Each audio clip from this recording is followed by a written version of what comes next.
dans l'émission Parole de femmes. Cette semaine, nous apprenons à recevoir de l'aide, aussi à donner de l'aide, mais on va en parler un peu plus tard dans la semaine. Pour l'instant, on est encore dans l'étape où j'accepte d'être aidée parce que je ne peux pas tout faire par moi-même. Je n'y arrive pas et c'est normal. Il n'y a rien d'honteux à pouvoir recevoir ou demander de l'aide. Et comme on l'a vu hier, il y a des bonnes façons et des bonnes personnes aussi à qui le demander. Et ce qui est merveilleux, c'est que le Seigneur avait prévu qu'on aurait besoin les uns des autres. Alors lorsque j'ai un besoin, eh bien, il a suscité le désir, l'envie irrésistible dans le cœur de quelqu'un d'autre de pouvoir m'aider. Et aujourd'hui, on va continuer un peu dans cette lancée, mais en équilibrant quand même, parce que lorsqu'on s'attend à recevoir de l'aide et qu'on demande de l'aide aux gens, ils peuvent nous dire oui, ils peuvent nous dire non, mais quand on garde nos yeux fixés sur les gens et qu'on attend d'eux quelque chose, c'est là où il peut y avoir des faiblesses aussi dans les relations. Et du coup, on va voir aujourd'hui comment s'attendre à Dieu, qui lui-même utilise des hommes et des femmes pour pouvoir répondre à nos besoins. Alors, je suis avec Laure et Aurélie encore aujourd'hui. Bonjour Et Annabelle. je compte sur vous, les filles, je compte sur votre aide. Je le formule. Ne me refusez pas, ne refusez pas un bienfait. Attends-toi à Dieu, Annabelle. Merci Aurélie. Donc, comme je le disais, Dieu passe à travers les hommes, mais quelquefois, au lieu de nous attendre à Dieu, on s'attend directement aux hommes. On fait le travail de Dieu, puis on va choisir qui peut nous aider, qui pourrait m'apporter quelque chose. Et puis, je regarde Aurélie, je me dis, Aurélie, eh bien, selon moi, selon mes calculs, dans son temps, dans son caractère, dans son argent, etc., je crois qu'Aurélie devrait faire ça pour moi. Et du coup, au moment où je commence à faire mes calculs sur Aurélie, c'est là où je peux être déçue parce qu'Aurélie, peut-être que toi, tu n'as pas du tout la même vision que moi des choses. Effectivement, Annabelle, en fait, ce qui s'est passé dans ce calcul-là, c'est que tu as pris la chair pour appui, parce que tu as pris Aurélie pour appui. Et non, la mais Bible sors-moi de l'exemple maintenant, on revient dans le contexte général. La Bible dit, maudit soit l'homme qui se confie dans l'homme, qui prend la chair pour appui et qui détourne son cœur de l'Éternel. En fait, au travers de ce verset, on voit que notre équilibre se trouve dans le fait que Dieu est directement notre source et non un homme. Et c'est Dieu maintenant qui va organiser les choses de telle sorte que l'homme va répondre à ton besoin. Mais ce n'est pas toi qui vas les organiser pour que des hommes répondent, mais ta source est directement rattachée, elle est directement connectée à Dieu. Et c'est même mieux, en fait, c'est fort et c'est puissant que ce soit ainsi, parce que nous, les hommes, de toute façon, notre regard est tellement limité. Et si tu te mets à compter pour autrui, à penser pour autrui, qu'à cause de ce que ta perception voit, cette personne peut t'aider, mais c'est là où le malheur va arriver parce qu'il y aura des déceptions. Cette personne ne pourra pas répondre forcément à tous tes désirs. Et puis là, ça va entraîner vraiment beaucoup de mauvaises choses, aussi bien à ton niveau que même peut-être au niveau de tes rapports avec cette personne-là. À ton niveau, tu vas voir peut-être que, voilà, t'aimes plus forcément cette personne-là, tu la décrédibilises et tout. Tu peux te comporter même en manipulateur, dans le sens que, voilà, parce que je pense qu'Annabelle peut m'aider, je commence à lui faire des courbettes, je commence à trop la respecter, je commence à, je sais pas, à vivre une vie autour d'Annabelle, de sa personne, alors que tu peux juste vivre normalement ta vie, quoi. Donc, se confier en l'homme, ça réduit vraiment notre chance. Ça peut même te limiter carrément dans les buts de Dieu pour ta vie parce que tu es trop focalisé sur un être humain.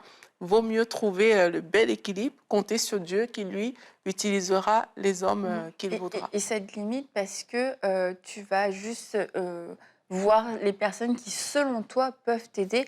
Et tu disais, Aurélie, avant l'émission, tu prenais l'exemple de Naaman. Lui, s'il n'avait pas écouté la servante, qui pourtant, c'était pas forcément la personne, tu te dis pas, tu mises pas sur ce genre de personne, mais tu vas passer à côté de ce genre d'occasion, finalement. Oui, effectivement, parce que une fois de plus, c'est toi qui fais tes calculs. Et dans la vie, justement, on a tendance à regarder au titre des gens, à leur position, aux fonctions qu'ils occupent. On voit plus ou moins leur statut social. Et sur cette base, on se dit, OK, mais Laure, elle peut bien m'aider, mais peut-être pas telle autre personne. Mais si tu comptes sur Dieu, en fait, tu ne vas pas négliger les personnes qui t'entourent. Lui, il aurait pu dire, mais ma solution vient directement du prophète. Cette jeune fille, elle ne peut pas m'apporter de solution. Mais il n'aurait pas écouté la servante, il ne serait jamais arrivé jusqu'au prophète. Et quelquefois, c'est comme ça aussi que Dieu va faire. On ne sait pas. C'est qu'il y a peut-être des personnes autour de toi, des situations autour de toi. Tu vas voir une veuve comme Élie. La Bible dit qu'il a ordonné qu'il soit nourri par cette femme-là. Mais s'il dit, ah mais non, elle est veuve, c'est moi qui dois lui donner des trucs, Seigneur. C'est pas elle qui doit me donner. S'il commence à réfléchir sur la base de sa logique à lui, là on sort du schéma de Dieu et du coup, ça ne crée plus les mêmes résultats parce qu'on est dans la désobéissance de toute façon et ça entraîne, comme on a dit, des malheurs. Donc faisons attention à ces choses-là. On ne regarde pas les gens avec le filtre qu'on veut bien leur imposer, mais vraiment, notre vie dépend de Dieu d'abord. Notre vie dépend de Dieu. Et Dieu, maintenant, il saura comment il va faire les chemins qu'il va créer devant nous. Et c'est lui qui choisit les personnes par lesquelles il veut passer, c'est pas nous. Ouais, et puis des fois, je trouve aussi c'est un peu la facilité, tu vois. Tu vas toujours t'attendre à ce que à compter sur quelqu'un, tu sais, de ta famille en disant, ben, de toute façon, c'est facile, elle m'a toujours aidé. Puis voilà, c'est comme logique, mais en même temps, déjà, tu peux venir épuiser quelqu'un parce que la personne, finalement, ben, c'est un peu égoïste inconsciemment. Tu le joues sur, ah ben, j'ai besoin de ton aide, mais en même temps, c'est pas juste parce que tu prends la facilité. Alors que comme tu dis, finalement, Dieu, il peut tellement disposer plusieurs personnes, mais nous, on reste dans notre zone de confort, on reste dans notre perspective et on s'attend à ce que, ben, telle personne de ma famille, ben, toi, tu vas pouvoir m'aider. Donc voilà, mais voilà, donc vraiment, ne pas agir comme ça, prendre du recul et ne pas oublier que donc notre première ressource, c'est Dieu. Et puis dans ce thème-là, moi, ce que j'aime, c'est que ça permet aussi, je trouve, d'analyser notre cœur dans le sens où c'est vrai que parfois, ça peut arriver qu'on compte sur quelqu'un qui est, par exemple, un imprévu. Ça arrive des fois, voilà, pour que ce soit un imprévu vraiment, je sais pas, moi, la personne a eu un accident, bon, c'est vraiment horrible, et voilà, mais ou autre. Et des fois, malheureusement, c'est vrai que bon, la première réaction va être même d'en vouloir à la personne, alors que la personne n'y peut rien. C'est vrai, ça peut arriver, voilà, qu'il y ait quelque chose qui arrive. Et en fait, ce qui va être intéressant là, c'est de dire, c'est comment je réagis. Les imprévus, ça peut toujours arriver, que ce soit dans ce contexte-là, peu importe le contexte, ça peut arriver.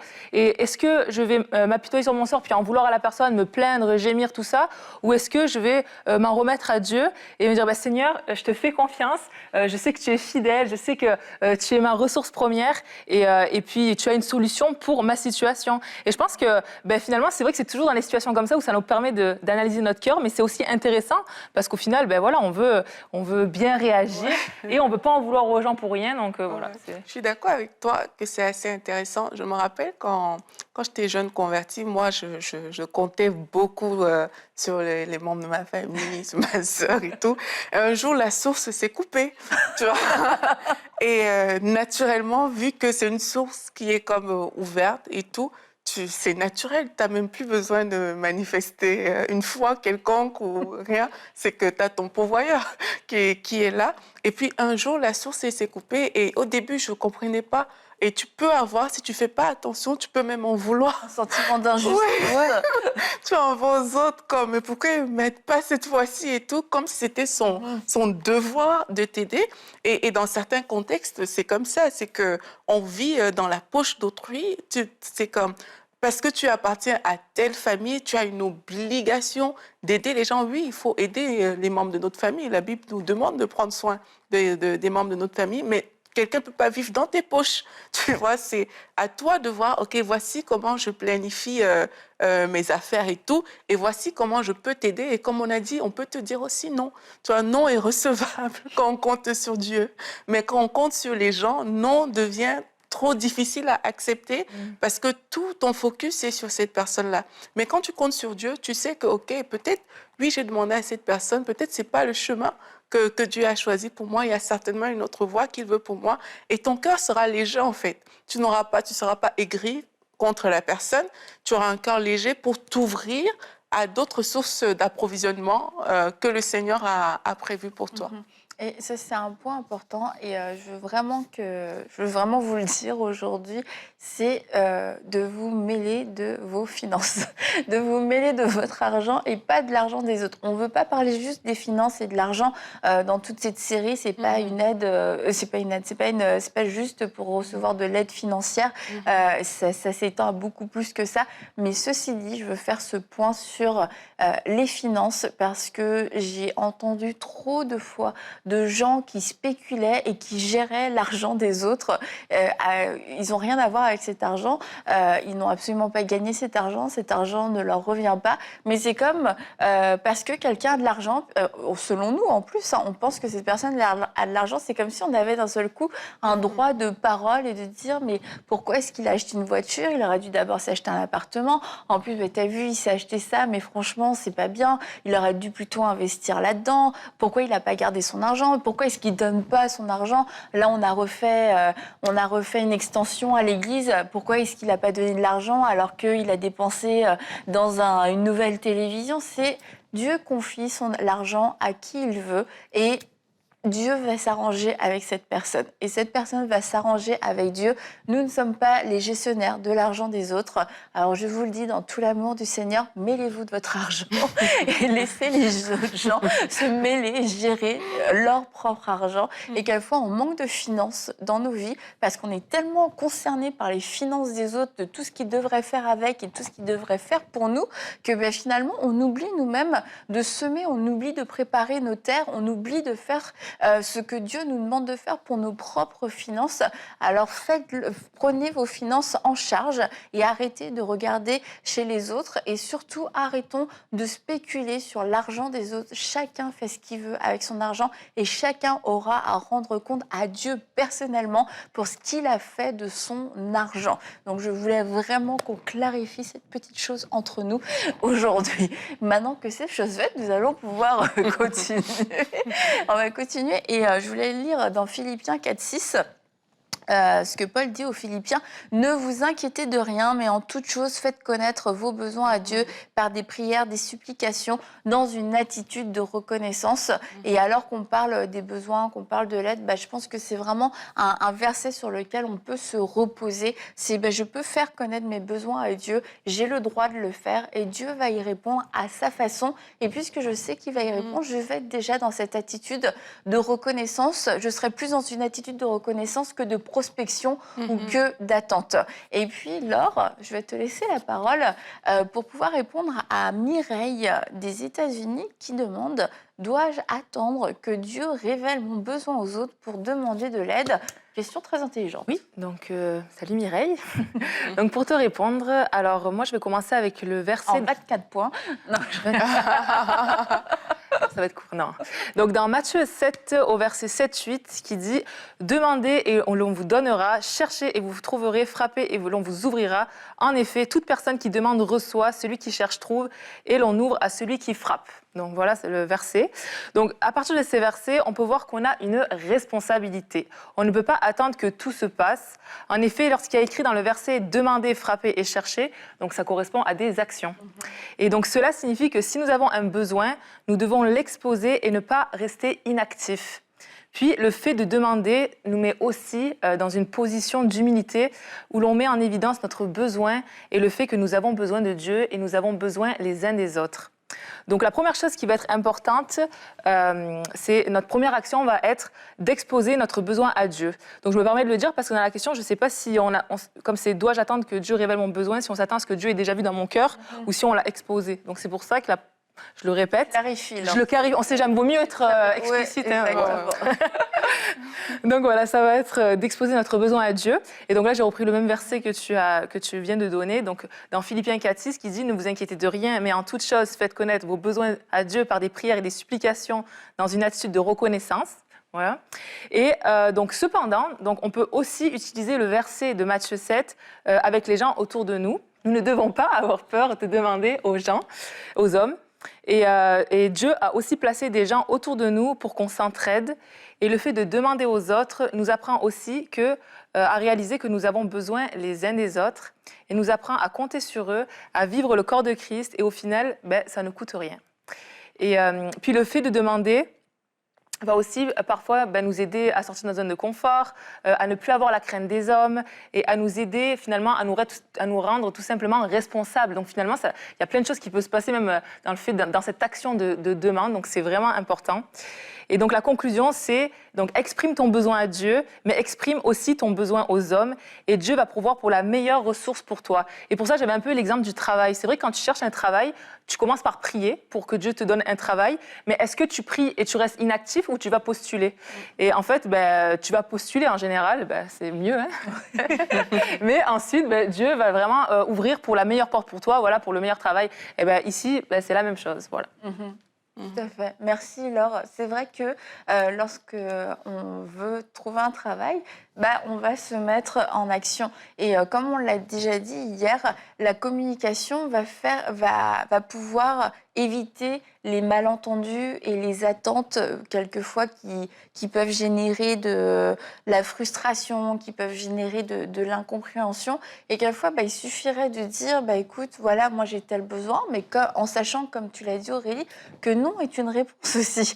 Et que puis si je me confie en Dieu, je vais croire qu'il y a mieux. Comme quand je postule à un travail, si je reçois une lettre de refus, je me dis c'est fini, il n'y a plus personne qui va jamais m'embaucher. C'est la même chose. C'est pas parce que j'ai exprimé un besoin, écoute, moi je déménage la semaine prochaine, est-ce que tu pourrais venir m'aider? La personne te dit non, ça ne veut pas dire que vous ne pouvez demander à personne d'autre et que personne ne veut vous aider, parce que là, on va rentrer dans une attitude, et c'est ça aussi qui peut être dangereux, malsain, c'est de rentrer dans une attitude de rejet ou de victime où non, il n'y a que Dieu qui m'écoute, c'est Dieu qui prend soin de moi, mais au final, on n'exprime pas clairement nos besoins aux gens. Et puis, quand on leur dit non, mais sens-toi libre de me dire non, et que la personne te dit non, elle est blacklistée toujours.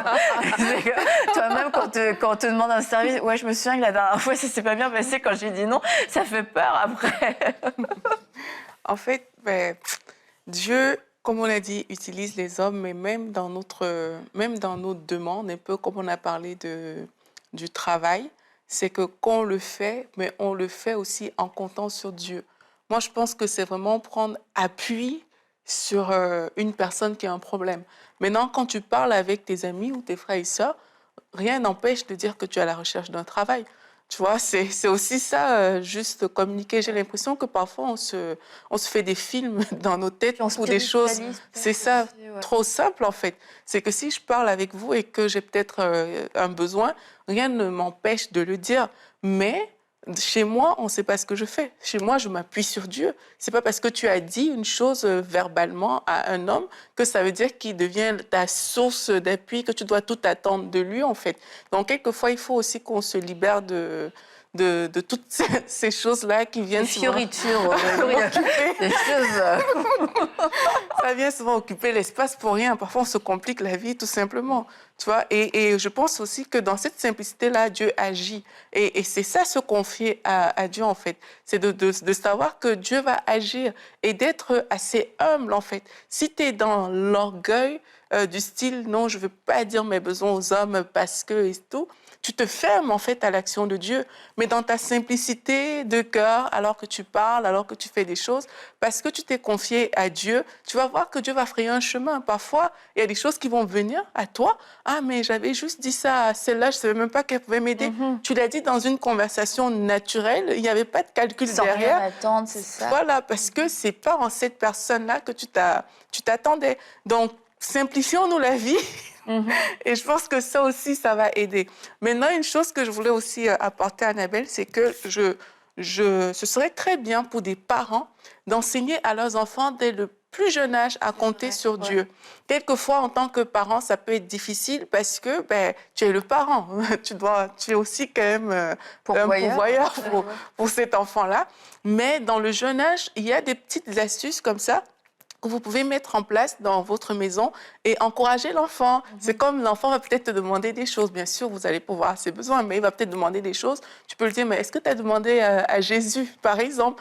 L'enfant va grandir en sachant que, mais on peut demander des choses à Jésus. Et du coup, ça va souvent le renvoyer vers Dieu. Ça ne va pas le renvoyer automatiquement vers un homme ou automatiquement vers ses parents. Il va venir vous voir, ça c'est certain, si c'est un enfant, mais le fait de construire ces choses dans l'enfant va faire qu'il va grandir en ayant cette indépendance vis-à-vis des hommes, en fait. Et ça, je pense que ça se joue dès le plus bas âge. C'est pas, on n'attend pas quand l'enfant est adulte, c'est trop tard.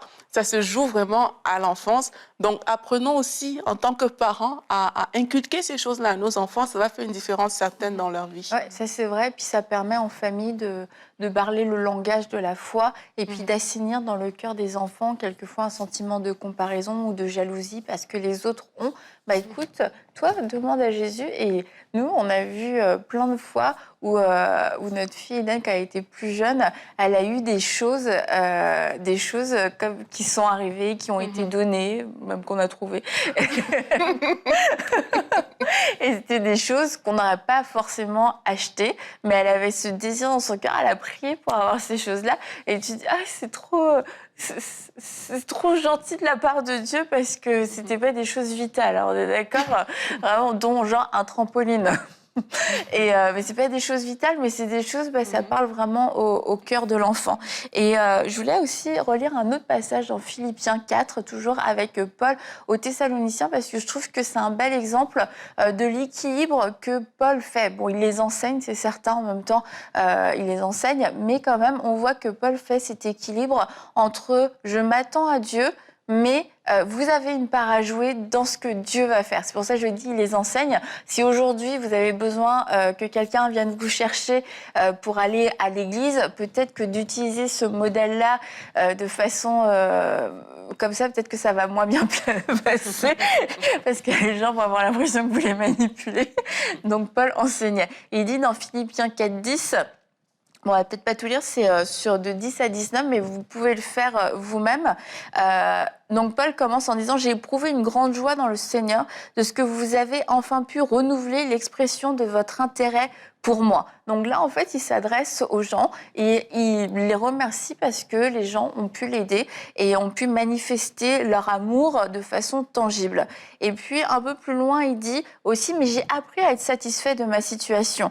Je sais vivre dans la pauvreté et je sais vivre dans l'abondance. » Donc en fait, on voit que Paul était désintéressé. Il est content, il est heureux parce que des gens ont pensé à lui, des gens ont voulu pouvoir l'aider, mais en même temps, il leur dit « Mais je sais vivre dans la disette, je sais vivre dans l'abondance, je sais vivre avec peu, je sais vivre avec beaucoup, mais merci quand même de l'avoir fait. » Et il continue « Je puis tout par celui qui me fortifie. » Là, encore une fois, il garde ses yeux sur le Seigneur. Cependant, et c'est juste dans cette phrase-là, en fait, on a tout l'équilibre. Cependant, vous avez bien fait de prendre part à ma détresse. Donc, en fait, Paul est en train de dire, je peux tout par Christ qui me fortifie. J'aurais pu passer à travers ces moments-là. Dieu aurait pris soin de moi d'une autre façon, mais vous avez bien fait de pouvoir m'aider parce que c'est ce que vous avez eu dans votre cœur, parce que vous m'aimez, vous avez connu mon besoin et vous avez décidé d'y répondre. Et en fait, c'est, je pense, je vous encourage vraiment à lire tout le passage, mais ça nous permet de pouvoir mieux nous positionner, à garder nos yeux sur le Seigneur et à se dire, peu importe, là, les Thessaloniciens ont pu répondre, les Philippiens, ont pu répondre favorablement, mais Paul va dire aussi, vous êtes les seuls à l'avoir fait. Vous êtes les seuls à l'avoir fait, et puis quelquefois, il n'y aura qu'une seule personne qui sera disposée à nous aider. Peut-être que Dieu avait parlé à 10 personnes, mais il n'y en a qu'une qui va le faire. On va se réjouir pour cette personne. Et juste terminer avec ce point-là, sauf si vous avez d'autres points aussi, les filles, mais c'est de penser à dire merci aux autres, d'être reconnaissant directement vers les gens, même si c'est Dieu qui a parlé à leur cœur. Non, mais juste par rapport à ce que tu disais, de dire merci et tout, c'est vrai que c'est super important. Puis d'un côté, je trouve qu'en disant merci, moi j'aime ça, là, mais ça encourage toujours l'autre aussi à pouvoir... merci, recommence. Non, mais c'est vrai, quand il y a la reconnaissance à son effet, c'est vraiment important. Il ne faut pas la négliger. C'est pas juste, de toute façon, t'es chrétien, c'est normal que tu fasses ça, comme si c'était un jeu. Non, mais tu sais, on peut prendre les choses pour acquis, puis il ne faut pas prendre les choses pour acquis. Franchement, voilà, c'est la personne l'a quand même fait, a obéi, t'as rendu service, t'as aidé, puis sois reconnaissant. En plus, ça coûte rien, franchement, de dire merci. C'est vrai. Ouais. Et vraiment, il n'y a rien qui coûte rien avec toi. C'est ça qui est beau. La vie, Demande, ça coûte rien. Dis merci, ça coûte rien. oui, magnifique. Mais c'est ça. Donc voilà, soyons reconnaissants, c'est important. Ouais. Et j'espère aussi que si ça s'accompagne même d'un court témoignage, hein, Ouais. c'est vraiment bénissant parce que la personne va sentir qu'elle a été une aide vraiment pour toi et le témoignage bénit en fait. Et donc moi, je pense que ça aussi, c'est intéressant. Une chose aussi que je voulais dire, Annabelle, parce qu'on demande qu'on te tue sur Dieu ou qu'on te tue sur les hommes, c'est que c'est un peu aussi en rapport avec notre émission d'hier, c'est que toi-même, tu es un homme. Et il y a des gens qui ne comptent que sur eux seuls. C'est vrai. Donc, ils ne comptent même pas sur... Enfin, Ils s'appuient sur leur propre chair. voilà, c'est ça. Ils s'appuient sur eux. Mais la Bible nous dit dans le psaume 127 que si l'Éternel ne bâtit la maison, mais ceux qui la bâtissent travaillent en vain. Si l'Éternel ne garde la ville, celui qui la garde veille en vain. En vain, vous levez-vous tôt le matin, vous couchez-vous tard le soir, et vous mangez le pain de douleur. Il en donne autant à ses bien-aimés pendant le sommeil. Ça veut dire que quand on s'appuie sur Dieu, vraiment, on a le choix entre manger le pain de douleur ou s'appuyer sur Dieu, se reposer sur sa grâce et laisser Dieu nous conduire, en fait. Donc, nous-mêmes, en tant qu'êtres humains, même si tu comptes juste sur toi, tes forces et tout, tu es aussi un homme, comme on l'a vu, et il faudrait que tu réussisses à retourner ton regard pour vraiment t'appuyer et compter sur Dieu seul. Et pour terminer aussi, vous dire que quelquefois on peut recevoir certaines consignes particulières de la part du Saint-Esprit qui nous dit de garder le silence dans certaines situations. Alors nous, on a partagé avec vous des principes généraux, mais si vous avez reçu une direction du Saint-Esprit comme quoi vous deviez garder le silence sur le besoin ou la situation par laquelle vous passez, gardez le silence parce que c'est la stratégie de Dieu pour pouvoir venir à votre secours à sa façon. Le pourquoi du comment, je ne sais pas, mais si vous l'avez reçu, faites-le. Maintenant, ne jouez pas non plus à tout spiritualiser. Moi, je garde le silence parce qu'il y en a, c'est vraiment votre façon de vivre. Je ne dis jamais rien quand quelque chose va mal. Et vous l'avez compris aujourd'hui, eh bien, ça fait partie de la communication qu'on a envers Dieu, mais aussi envers les hommes, de pouvoir faire preuve de vulnérabilité. Et puis, si on a reçu la consigne de ne rien dire, eh bien, on va avoir la paix dans notre cœur, on aura de la joie à savoir que Dieu est à l'œuvre. Mais lorsqu'on n'a pas reçu cette consigne et qu'on le fait par nos propres forces, parce que c'est comme une règle spirituelle qu'on peut avoir, une règle religieuse finalement, qui est plus ou moins basée bon, en tout cas, j'irai pas plus loin. Mais si c'est nous qui nous imposons ce genre de choses, et on voit que finalement, le fruit que ça produit, c'est l'amertume, c'est la comparaison, c'est le sentiment d'injustice, c'est de se dire, moi, je dis rien, mais eux, ils devraient le voir, etc. Eh bien, mieux vaut que tu t'exprimes une bonne fois pour toutes, plutôt que de te dire, c'est spirituel, de garder mon besoin, et Dieu va le révéler, et puis eux aussi, Dieu va leur parler. Franchement, si dans ton cœur, tu sens que ça commence à mal tourner, eh bien c'est sûrement le temps pour toi de marcher dans l'humilité, de pouvoir partager ton besoin avec humilité et simplicité de cœur. Comme Aurélie l'a dit bien souvent, on complique les choses avec Dieu et on complique les choses aussi avec les gens. Donc revenons simplement à la simplicité de l'Évangile. On lit dans les Actes qu'il n'y avait personne qui manquait de rien parce qu'on donnait selon les besoins. Alors comment est-ce qu'on pouvait savoir les besoins ? Parce que j'imagine que les gens devaient en parler assez librement, qu'il n'y avait pas de grands sujets tabous comme on en fait aujourd'hui, ni de sous-entendus, et que les choses étaient assez claires et puis limpides pour qu'on puisse comprendre que toi, t'en as besoin, toi, t'en as pas besoin. Donc revenons tout simplement à cette simplicité pour pouvoir nous-mêmes être une source de bénédiction et puis aussi, quelquefois, quand on en a besoin, recevoir cette bénédiction de la part des autres avec une simplicité dans nos cœurs et avec humilité. Et demain, nous allons poursuivre sur ce même thème et parler d'un autre danger, ceux qui profitent, ceux qui abusent, comment les reconnaître et comment ne pas fermer son cœur, surtout si nous-mêmes on a déjà été abusés au niveau de l'aide, et on s'en parle demain dans Parole de Femme.